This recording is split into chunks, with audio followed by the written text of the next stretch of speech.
ગુજરાત પર પહેલી તારીખ, બીજી તારીખ અને ત્રીજી તારીખ, જી હા, ઓગસ્ટના પહેલા 3 દિવસ ભારે નહીં અતિ ભારે રહેવાના છે એવા ઘણા બધા એલર્ટ વેધર એક્સપર્ટ આપી ચૂક્યા છે, હવામાન વિભાગ આપી ચૂક્યું છે. પણ હવે યુરોપિયન વેધર એજન્સીનું જે એલર્ટ છે એ ચોંકી જવાય એવું છે. જી હા, યુરોપિયન વેધર એજન્સીના એલર્ટમાં મધ્ય ગુજરાત, એમાં ખાસ કરીને અમદાવાદ, ગાંધીનગર, ખેડા, આણંદ, નડિયાદ અને પંચમહાલ, આ તરફ ઉત્તર ગુજરાતની વાત કરીએ, મહેસાણા, પાટણ, અરવલ્લી, સાબરકાંઠા, બનાસકાંઠા, સૌરાષ્ટ્રની વાત કરીએ તો મોરબી, સુરેન્દ્રનગર, ભાવનગર, બોટાદ, રાજકોટ, કચ્છનો પણ કેટલોક હિસ્સો, આ તમામ વિસ્તારોમાં 2 થી 3 દિવસની અંદર ભારેથી અતિ ભારે વરસાદ પડવાની સંભાવના છે.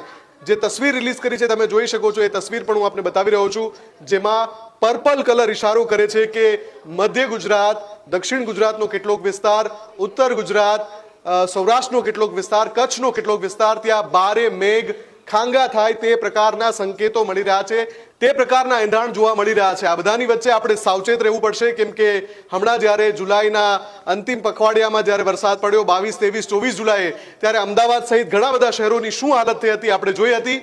સૌએ સાવચેત રહેવું પડશે. પ્રશાસન જે પણ દિશા નિર્દેશ આપે એને માનવા પડશે. શાળામાં અત્યારથી જ રજાઓ જાહેર કરવામાં આવી રહી છે, એટલે આગામી 4-5 દિવસ આપણે સૌ સાવચેત રહીએ, એલર્ટ રહીએ અને વરસાદને લઈને જે પણ ઇનપુટ્સ મળી રહ્યા છે એને લઈને સાવચેતીપૂર્વક, સમજદારીપૂર્વક આપણે કામ કરીએ. એટલે આગામી 4 થી 5 દિવસ તમે ધ્યાન રાખજો. કોઈ પણ કામ હોય અત્યારે નક્કી કરી લેજો કે આ 4-5 દિવસ મેઘ તાંડવ જેવી સ્થિતિ સર્જાય તો એ કામ અટવાવાના છે, એના માટે અત્યારથી તૈયારી કરી લેવી જરૂરી છે. એ સિવાય તમે નીચાણવાળા વિસ્તારમાં રહેતા હો તો પણ આ જે સમયગાળો છે એ દરમિયાન જે આગાહી છે જોતા સાવચેત રહેવું એ જ સલામત